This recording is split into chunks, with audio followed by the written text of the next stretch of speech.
well, the final thing I'll ask about that is, you did, get your Super Bowl win against him. What was that like? And that was your last year in the NFL.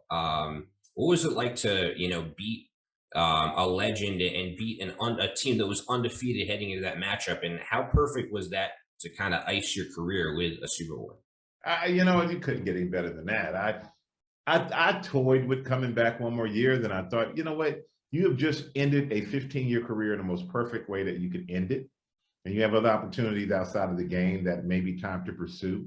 But to beat them in that Super Bowl was the most special victory because they were undefeated.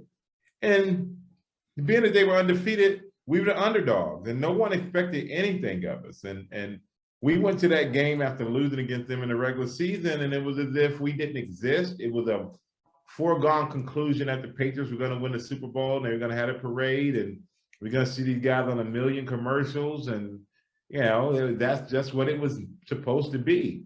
But you had guys in our locker room who weren't intimidated. We weren't scared.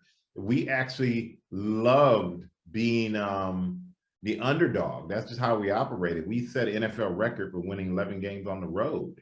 We won every home game, basically. So that was because we kind of liked, I guess, being on that circle the wagons type of situation where we're on an island and we have no friends here. We got to fight our way off.